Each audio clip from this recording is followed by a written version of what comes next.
Have you ever noticed how some people seem like they can talk to absolutely anyone? What's funny is, many of them used to be terrified of small talk. They weren't born socially fearless. They just learned how to work with their nerves instead of fighting them. Most people hide behind their phone when they feel awkward. That little escape feels safe, but it also keeps connection far away. The good news is, talking to people is not magic. It's a skill, and there's a simple method that makes it way easier. It's called the 3-2-1 method. And once you understand it, conversations stop feeling like a performance. First, let's clear something up. Feeling nervous before talking to someone is not a sign that you're bad socially. In many cases, your brain is actually becoming more alert. It's picking up details, tone, and body language faster than usual. That means your anxiety can actually help you. It can make you more aware of the person in front of you. So instead of asking, how do I stop feeling awkward? Ask a better question.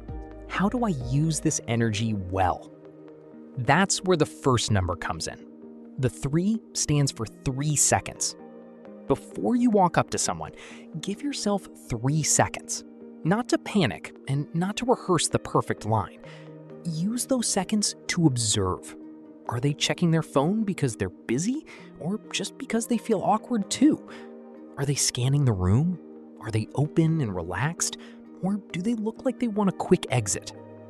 In those 3 seconds, you're gathering social clues. You're not guessing anymore. You're reading the situation. This instantly gives you an advantage. You're no longer walking into the conversation blind. Most people approach conversations too fast. They focus on what to say instead of what to notice. But when you slow down, little details start to speak.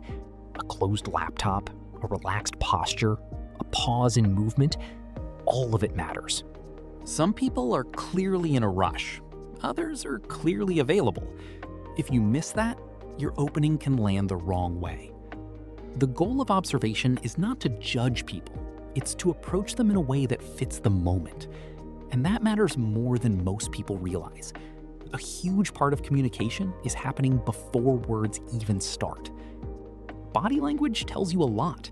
Someone's posture can reveal whether they're open, uncomfortable, or distracted. Tone matters too. Even before a full conversation begins, energy is already being exchanged. Words are important, but they're only part of the picture. The best communicators read the full signal. That's why the first step of this method is so powerful. It shifts you from anxious guessing to useful awareness. Now, imagine you see someone standing alone. Most people assume that means they don't want to talk. But sometimes, standing alone means the exact opposite. Sometimes they're just waiting for an easy, low-pressure interaction. When you approach gently, you make it easier for both of you. The conversation doesn't have to start big. It can start simple. One line, one moment, one natural opening. Now, let's move to the second number. The 2 is where this method gets really smart. The 2 stands for 2 emotional states: seeking and avoiding. Someone in a seeking state is open to connection. They may want conversation, information, or just some human warmth. Someone in an avoiding state is trying to protect their energy. They may feel tired, stressed, rushed, or socially overloaded. If someone is in seeking mode, you can lean in a little more. They're more likely to welcome interaction. If someone is in avoiding mode, that doesn't mean they dislike you. It simply means the timing or energy is different. This is huge, because most awkward conversations happen when we ignore the other person's emotional state. For example, if someone keeps stepping back, that's useful information. It usually means they want more space, not more intensity. When you notice that and slow down, you instantly become easier to talk to. You feel safer. Sometimes the best opening is just a light hello. No pressure, no big performance, no forced energy. And that low-pressure approach often works better than the polished line you practiced in your head. Why? Because people relax when they feel understood, even if you haven't said much yet. Now for the final number. The 1 is not about having one perfect line. It's about one decision. One micro commitment to be genuinely curious. That means asking something you actually want to know, not something that sounds socially correct. When your question is real, your energy changes. You stop sounding scripted and start sounding human. And people can feel that difference right away. Real curiosity is hard to fake and easy to trust. That's when conversations start to deepen.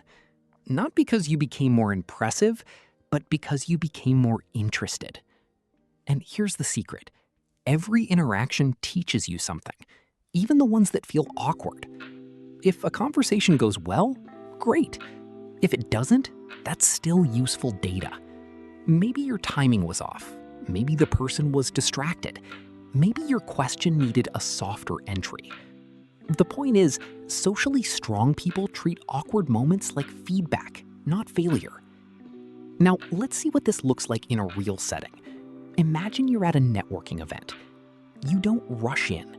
You scan the room first and let your nerves help you notice details. You spot someone near the exit, shoulders tense, checking around the room. That's a clue. Instead of using a generic opener, you say something more human, something that fits the moment. Maybe they laugh right away because you named what they were already feeling. That's how fast connection can start. And once that happens, your confidence grows naturally. Not fake confidence, earned confidence. Your brain starts realizing, wait, I can do this. Social situations stop feeling random. You begin to connect the dots. Observation leads to better timing. Better timing leads to smoother conversations. Then you practice again. Another day, another interaction, another chance to get better. That's how social skill actually builds, one real rep at a time. And this method doesn't only work one-on-one, it also works in groups. When you read the group's energy first, you know whether to jump in playfully, gently, or not at all. That makes your entry feel smoother, less like interruption, more like contribution. People listen more when they feel like you understand the room. That's a subtle kind of social power. The same thing applies in meetings, presentations, and team conversations. Reading the room changes everything. When people respond well, it's not just because of your words. It's because your timing and energy make sense. And after a while, you start seeing a different version of yourself, one that handles conversations with more calm. You remember the old version of you, the one who froze, overthought, or stayed silent. Then you realize something powerful. You didn't become a different person. You just learned a better process. That process creates a compound effect.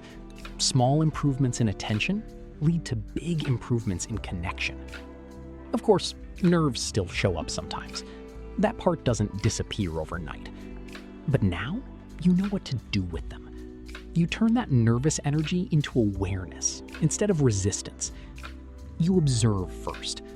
You stop treating anxiety like a flaw and start treating it like information. Then you read the emotional state. Is this a seeking moment or an avoiding moment? And finally, you lead with one real question, one honest point of curiosity. That simple shift makes people warm up faster because they feel the difference between pressure and presence. When a conversation starts flowing, it often feels surprisingly natural, almost like it was always available. That's the beauty of this method. You're not forcing chemistry, you're creating the conditions for it. So let's say it clearly. 3 seconds to observe, 2 emotional states to read, 1 real question to ask. That's the entire 3-2-1 method. Simple enough to remember, powerful enough to change how you connect. And the more you practice it, the more automatic it becomes. Eventually, it starts feeling natural. You stop overthinking every interaction. You trust yourself to read the moment instead. And because your curiosity is real, your conversations become more memorable too. People enjoy talking to someone who isn't trying too hard, someone who feels present. That can be you, not someday, starting with your very next conversation. This week, try the method once a day in a low-stakes setting. Keep it simple. Maybe it's with a barista. Notice the moment, read the energy, then say something real. Maybe it's with a coworker. Don't force charm. Just stay observant and human. Maybe it's at the gym, in line, or during a quick everyday moment. These small reps matter. Because every real attempt builds skill, and every skillful interaction builds confidence. Over time, your anxiety starts losing its old meaning.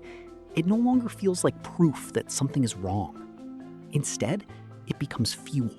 It sharpens your focus and makes you more socially aware. That's when approaching people starts feeling lighter, less forced, less scary, more natural. And the people you talk to feel it too. They remember how easy you were to talk to. That's real social growth. Not becoming louder, smoother, or fake, just becoming more attuned. So remember the method. 3 seconds to observe, 2 emotional states to read, 1 real question to ask. Don't aim for perfect conversations. Aim for honest ones. The next time you feel nervous, don't run from it. Use it. Because once you stop trying to perform and start trying to connect, people feel the difference immediately. If this helped, subscribe for more psychology that actually works. And tell me which part of the 3-2-1 method you're going to try first.